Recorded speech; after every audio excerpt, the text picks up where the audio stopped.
আজকের শেষ খেলা গোপাল বনাম মন্ত্রী মল্লযুদ্ধ। মন্ত্রী মশাইয়ের জন্য ঘটা বটা শক্তিবর্ধক কোনো পাচন নিয়ে আসছে। নিন মন্ত্রী মশাই, এবার ঝটঝট করে এটা খেয়ে নিন তো।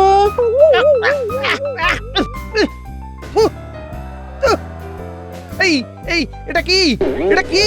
এটা কুলেখাড়ার রস, খেলে রক্ত আর শরীরে পুষ্টি। এক ঘুষিতে কুপকাত হবে গোপালের গোষ্ঠী।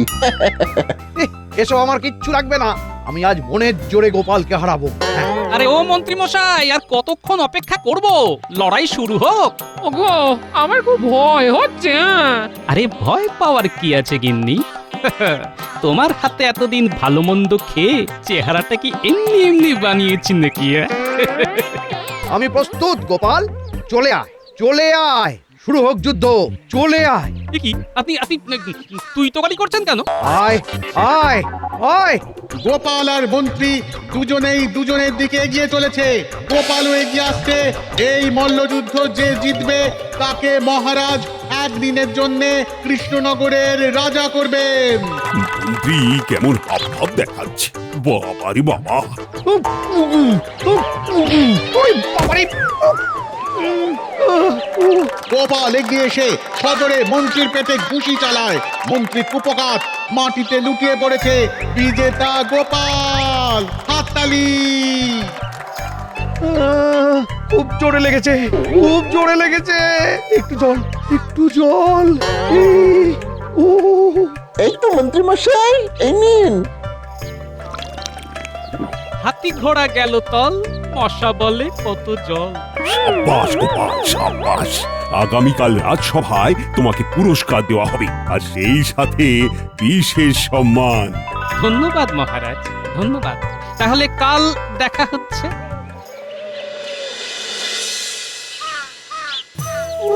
ঘুষি তো নয়, যেন কোনো পাগল ষাঁড় আমাকে গুঁতিয়ে দিয়েছে রে বটা। খুব যন্ত্রণা করছে বলুন। হ্যাঁ, কি মরতে যে গোপালের সাথে বাজি লড়তে গেলাম। আহ, উহ। কালকে তো আবার গোপালকে পুরস্কার দেবেন মহারাজ। হ্যাঁ, একদিনের রাজা হবে। জানি জানি, আমাকে হারিয়ে এই পুরস্কার আমিও এর বদলা নেব। উরি বাবারি, কি ব্যথা রে, উরি বাবারি।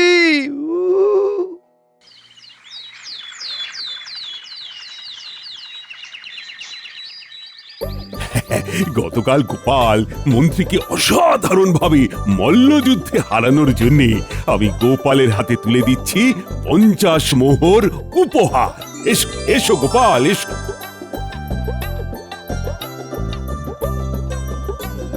ধন্যবাদ মহারাজ। এবার আমি তোমাকে পরিয়ে দিচ্ছি আমার এই রাজ মুকুট। আজ সারা দিন কৃষ্ণনগরের রাজা হলে তুমি। আজ বড় আনন্দের দিন, পাচ্ছি আমি মজা। একদিনের জন্য গোপাল কৃষ্ণনগরের রাজা। আমি আপনাকে সম্মান করি মহারাজ। এই মুকুট আপনার মাথাতেই শোভা পায়। আমি এটা গ্রহণ করতে পারবো না মহারাজ। আপনি আমাকে এই সম্মান দিয়েছেন, এটাই যথেষ্ট। সত্যি গোপাল, তোমার হৃদয় কত উদার। গোপাল, আমি তো আজকে রাতেই বেশ কিছুদিনের জন্য আমার বাপের বাড়িতে যাচ্ছি। ভেবেছিলাম তোমাকে একদিনের জন্য রাজা হিসেবে দেখতে পারবো। কজন প্রজাই বা এই সমান পায় বলো? তাতে কি হয়েছে রানীমা? মহারাজ তো আমাদের সকলের রাজা। তা তুমি রাজা হলে কি করতে গোপাল? মহারাজ, আমি শুধু রাজা হলে একটাই কাজ করতাম। প্রত্যেক রাত সভাসদকে একটা করে ফাঁকা খাতা দিতাম। সেই খাতায় কে কি কাজ করছে লিখে রাখতো, আর মাসের শেষে যে সবচেয়ে ভালো কাজ করছে তাকে পুরস্কৃত করা হতো। বাহ, কি উচ্চ চিন্তা! তবু তুমি এই পদ ছেড়ে দিলে? সত্যি গোপাল, তুমি এত উদার তা তো আমি জানতাম না।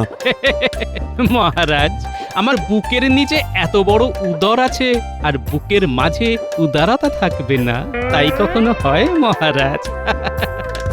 দেখো মন্ত্রী, দেখো।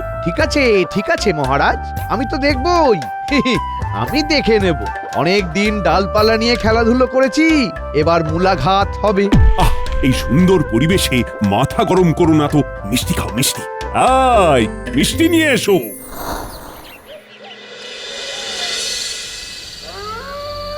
তাহলে বুঝতে পারলি তো, তোদের কি করতে হবে? হ্যাঁ মন্ত্রীমশাই, আর কোনো চিন্তাই নেই। আপনি যেমন যেমন বলেছেন কাজ ঠিক তেমন তেমনই হয়ে যাবে।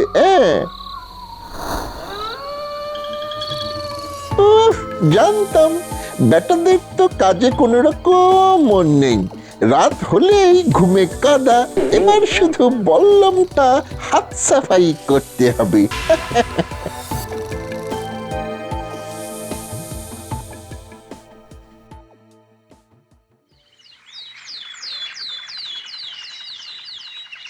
কি আমার বল্লম কোথায় গেল? সত্যি তো, কালকে তো তোর কাছেই ছিল। তাহলে কি হারিয়ে ফেলেছিস নাকি? যতদূর মনে পড়ছে আমার কাছেই তো ছিল। এবার যদি নতুন বল্লম দেওয়ার কথা মহারাজকে বলি, তাহলে মহারাজ তো রেগে আগুন হয়ে যাবেন। খুবই স্বাভাবিক, কারণ কদিন আগেই আমাদের নতুন বল্লম দিয়েছেন। তার চেয়ে বরং আপাতত কদিন লাঠি নিয়েই ঘোরাঘুরি করব, আর বেতন পেয়ে একটা নতুন বল্লম নিজের পয়সায় বানাতে দিয়ে দেব। সেই ভালো। শোনো, তোমাদের সবাইকে একটা করে খাতা দিয়েছি। গোপাল যেমনটা আগের দিন বলেছিল, এই খাতায় আজকে থেকে তোমরা প্রজা কল্যাণমূলক যা যা কাজ করবে সব লিখে রাখবে। আমি ঠিক 1 মাস পরে এই খাতা চেয়ে নেব, আবার তখন নতুন খাতা দেব। মহারাজ। সব কাজ আমি আজ রাতেই গুটিয়ে দেব। সবাই প্রশংসা করছে, শুধু মন্ত্রী মশাই একদম ঠোঁটে তালা দিয়ে রেখেছেন। তাহলে নিশ্চয়ই মনে মনে কিছু ফন্দি ফিকির করছেন। কৃষ্ণচন্দ্র, কৃষ্ণচন্দ্র, জানলা খোল। কে কে কে? আমি রে, আমি সুদূর আকাশ থেকে এসেছি। আমি বল্লম বাবা রে, বল্লম বাবা। আমি মহাকাশ থেকে আসছি। তোর সময় ঘনিয়ে এসেছে। আমি কি ভুল করেছি বাবা? তোর জীবনে অনেক পাপ, অনেক হত্যা করেছিস তুই। হত্যা? না না না, এ তো আমি করিনি। তুই আমিষ খাস না? হ্যাঁ, তা খাই। সেটাই তো প্রাণ হত্যা রে পাগল। তাই তোকে খুব শীঘ্র মরতে হবে। হি হি হা হা হো হো হা হি। খুব শীঘ্র।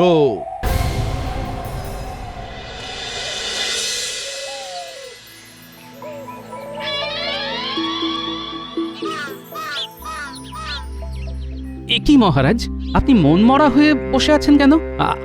আপনার কি শরীর খারাপ নাকি মহারাজ? আমার মনে হয় রানীমা চলে যাওয়ার দুঃখে। না না, আমার কাছে কালকে বল্লম বাবা এসেছিলেন। হাতে বল্লম, মুখে দাড়ি, মাথায় জটা। তিনি এসে বললেন, আমি আর বাঁচবো না, আমার মৃত্যু ঘনিয়ে এসেছে। মহারাজ, এসব আপনার মনের ভুল, অথবা আপনি স্বপ্ন দেখেছেন। না না, স্বপ্ন নয়, আমি নিজে জানালা খুলেছি। তোমার মাঝে সাক্ষাৎ মহাকাশ থেকে আগত হলেন বল্লম বাবা। ও, এবার আমার কি হবে? আমি তো মরে যাব। একদম দুশ্চিন্তা করবেন না মহারাজ। মহারাজ, ব্যাপারটা খুবই চিন্তার। আমার এক পিস্তুত ভাই কদিন আগেই বল্লম বাবাকে দেখেছিলেন। বাবা তাকে বিপদের কথা জানালেও সে পাত্তা দেয়নি। তারপর কি হয়েছিল? এই ঘটনার কিছুদিন পর আমার পিস্তুত ভাইটি মারা যায়। সে কি? হায় হায় হায়, তাহলে কি আমিও? মন্ত্রী মশাই যে সত্যি কথা বলছেন তার কোনো প্রমাণ আছে? আজকের আগে তো কখনো মন্ত্রী মশাই ওনার পিস্তুত ভাইয়ের কথা বলেননি। আজ তাহলে সে উদয় হলো কি করে? হ্যাঁ, আমার আরো অনেক ভাই আছে। সবকিছু তোমাকে জানিয়ে রাখতে হবে নাকি গোপাল? তাছাড়া মৃত মানুষকে নিয়ে কেউ মিথ্যে কথা বলে? না না, আমি আর অশান্তি চাই না, একটু একা থাকবো। আজকে রাজসভা এখানেই শেষ হলো।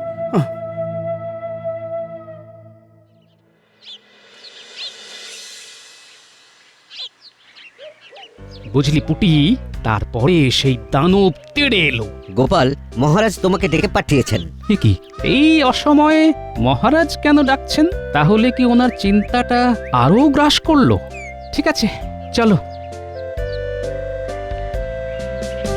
এই আমি এলাম রে, তোদের আবার পরে গল্প শোনাবো। আচ্ছা দাদু।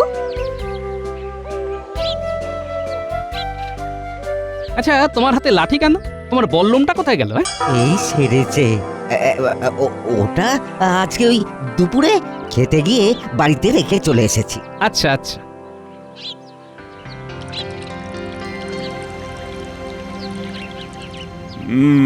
ওই ঘটনা নিয়ে খুব চিন্তা হচ্ছে গোপাল। এ তো অলৌকিক ঘটনা, সাধারণ মানুষ নন উনি। মহারাজ আপনি একদম চিন্তা করবেন না, আমি ব্যাপারটা দেখছি। আহ, চিন্তা না করে কোথায় যাই বলো তো? রাত বিরেতে মহাকাশ থেকে এলেন তিনি। আমি অনেক পাপী গোপাল। না না না না, আমার মৃত্যু অনিবার্য।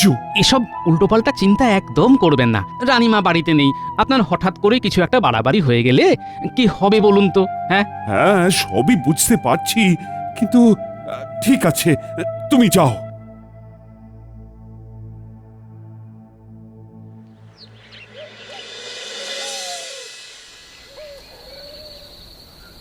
কৃষ্ণচন্দ্র, কৃষ্ণচন্দ্র, ওঠ ওঠ। ওরে বাবা, আবার এসেছেন। না না না, আজকে আর জানলা খুলবো না।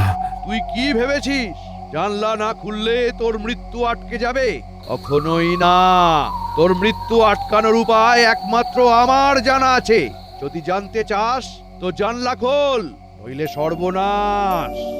না না না, খুলছি খুলছি, জানলা খুলছি। আপনি ঘরের ভিতরে এসে কথা বলুন বাবা, আমি রাজবাড়ির দরজা খুলে দিচ্ছি। ওরে পাগল, আমার যা উচ্চতা তাতে আমি কোনো পার্থিব দরজা দিয়ে প্রবেশ করতে পারবো না। বেশি কথা না বাড়িয়ে যেটা বলছি সেটা শোন। বলুন বললুম বাবা। তোর ঘোর বিপদ শীঘ্র আসন্ন। তোর মৃত্যুর হাত থেকে বাঁচার একটাই উপায়। কি উপায় বলুন বাবা? তুই যদি আগামী 10 বছরের জন্য এই রাজ্যের সিংহাসন ত্যাগ করিস এবং এক কাপড়ে শূন্য হাতে এই রাজ্য ছেড়ে চলে যাস, তবেই তোর বিপদ কেটে যাবে। কিন্তু আমার রানীর কি হবে বাবা? তোর নিজের জীবন আগে না তোর রানী, সেটা ভেবে দেখ।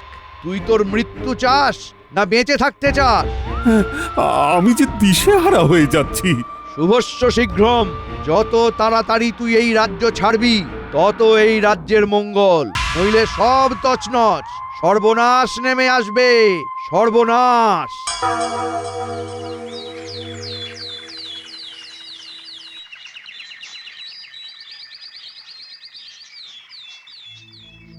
এ কি মহারাজ, আপনার একই অবস্থা? চোখের নিচে কালি, গায়ে রাজবস্ত্র নেই, আলুথালু অবস্থা। না না, আর ভালো লাগছে না।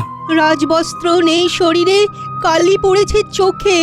এভাবে মহারাজ থাকলে পরে কি বলবে লোকে? শোনো, রাজবস্ত্র তো দূর, এই সিংহাসনেই আমি আর বসবো না। নিজের রাজত্ব, নিজের রাজ্য ছেড়ে অনেক দূর চলে যাব। আমি সন্ন্যাস নেব, নিরামিষ খাবো। এসব আপনার মাথায় কে ঢোকালো বলুন তো? কেন? ওই বললুম বাবা। বললাম না ছাই।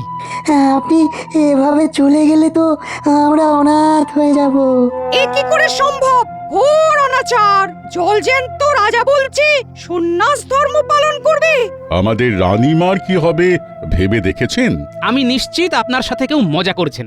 এই সামান্য কথায় আপনি সিংহাসন ত্যাগ করে এই কৃষ্ণনগর ছেড়ে আমাদের ছেড়ে চলে যাবেন, তা হয় না মহারাজ। সে কি সামান্য কি বলছো গোপাল? ওই বাবা বাস্তব। মহারাজ আমাদের কাছ থেকে দূরে গেলেও বেঁচে তো থাকবেন। আরে মশাই, আপনি তো অদ্ভুত লোক দেখছি। মহারাজ কৃষ্ণচন্দ্র ছাড়া এই কৃষ্ণনগর অনাথ। ওসব বাজে কথা। জীবন না থাকলে এমনিতেও তো অনাথ হয়ে যেতে হবে। কিন্তু একটা কথা বলুন মহারাজ, সিংহাসন ছেড়ে গেলে রাজ্য সামলাবে কে? কে আবার? আমি সামলাবো।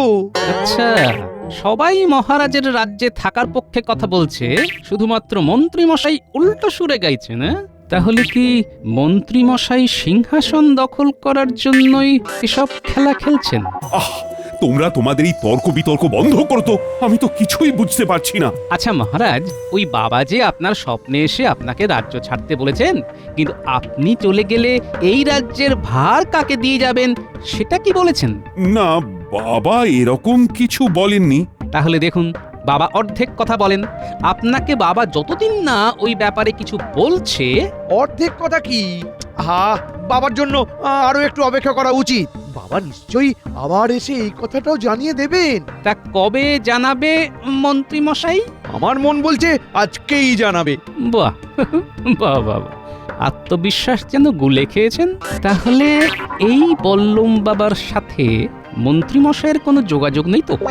তোমরা এখন যাও তো, আমি ভাবছি কাল সকালেই এই রাজ্য ছেড়ে চলে যাব। তার আগে মহারাজ আপনি রাজদায়িত্ব কাকে দেবেন সেটা তো জানুন। হ্যাঁ, দেখি দেখি।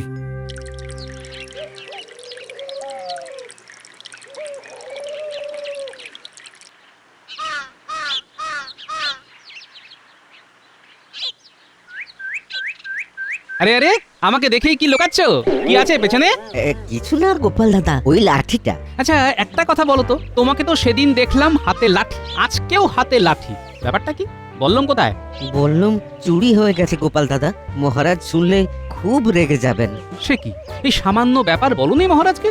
আর এদিকে মহারাজ বল্লম বাবার কি বললুম বাবা? না না, কিছু না, মহারাজ না থাকলে এমনিতেও তোমার চাকরি যাবে। কি আমাদের চাকরি যাবে কেন?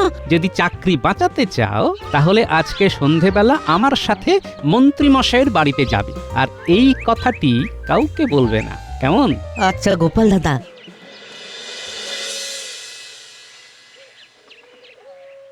বল্লম চুরি হওয়া, বল্লম বাবার আবির্ভাব, মন্ত্রী মশাইয়ের রাজা হওয়ার অত্যধিক লোভ উৎসাহ, সব কিরকম ওই দুয়ে দুয়ে চার হয়ে যাচ্ছে। একই একই একই, তুমি দুয়ে নামটা পড়ছো কেন? না না গিন্নি, নামটা নয়, এ হলো ষড়যন্ত্রের সমাধান সূত্র। এখন আমাকে এই সূত্র ধরে এগিয়ে যেতে হবে।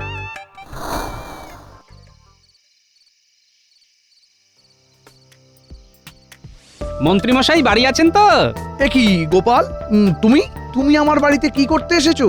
আপনি তো আমাদের রাজ্যের মন্ত্রী, কোনো সমস্যা হলে হয় মহারাজকে জানাবো, নইলে আপনাকে জানাবো, কি তাই না? তা কি তোমার সমস্যা সেটা শুনি। একটু দেরি হয়ে গেল। এ কি, আরে তুমি এখানে কি করছো? ওর তো সমস্যা একটাই, ওর বল্লম চুরি হয়ে গেছে। বল্লমের ব্যাপারে আমি কি জানি? না, মহারাজ এখন মানসিকভাবে বিপর্যস্ত, তাই আপনি একটু বল্লম খোঁজার যদি ব্যবস্থা করেন। না না না না না, আমার হাতে অত সময় নেই, আমার অনেক কাজ আছে। মন্ত্রীমশাই, আজ রাতেই শেষ, এবার আমাদের বকশিস। কি ব্যাপার, কিসের বকশিস? তোমার এত জেনে লাভ নেই গোপাল। না না না না না না না, জানতে তো হবেই। তুমি বেরোবে না গায়ে জল ঢেলে বের করে দেবো? এই চলো চলো চলো।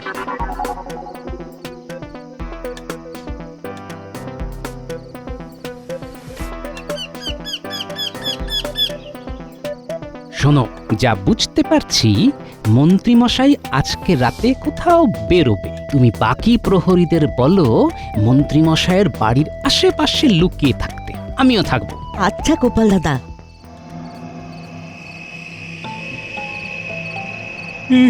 অনেক রাত হলো, এখনো তো কোনো সাড়া শব্দ নেই। আমার অনুমান অনুযায়ী কাজ তো আজকে রাতেই হতে হবে। একই গোপাল, বাঁশ হাঁটছে।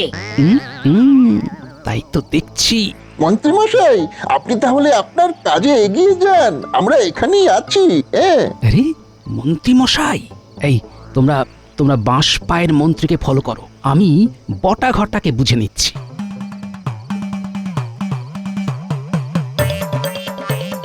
এই মাটি করেছে গোপাল, তুমি পালাও পালাও।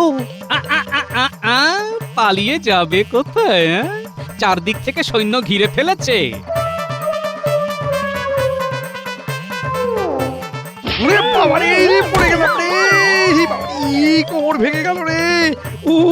ওরে বাবা রে, এই যে বল্লম বাবা সেজে ছলো না, ভুল হয়ে গেছে, আমাকে ছেড়ে দাও গোপাল, আমাকে ছেড়ে দাও, আমি রাজা হওয়ার জন্যে গোপাল। ছেড়ে তো দেব না, ছাড়িয়ে দেব, এই নকল গোঁপ দাড়ি ছাড়িয়ে দেব।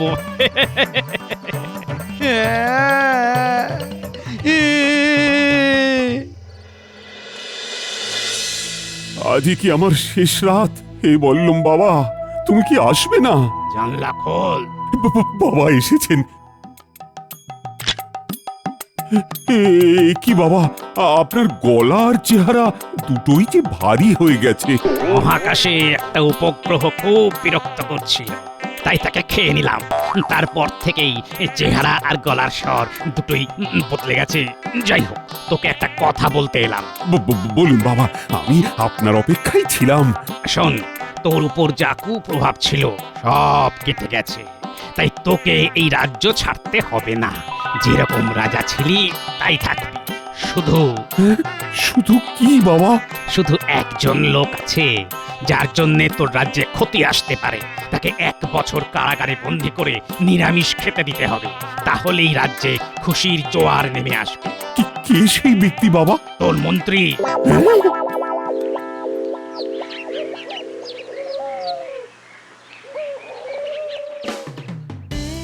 বল্লম বাবা বলেছে তোমাকে 1 বছর বন্দি রাখতে আর নিরামিষ খেতে দিতে, তাহলেই রাজ্যের মঙ্গল। এসব এসব ষড়যন্ত্র মহারাজ। আরে আরে এসব গোপালের ষড়যন্ত্র। ওসব আমি জানি না। আমি বল্লম বাবার আদেশ অমান্য করতে পারবো না। এই কষ্টে আমি কি করে থাকবো? আমার বউটা যে কষ্ট পাবে মহারাজ।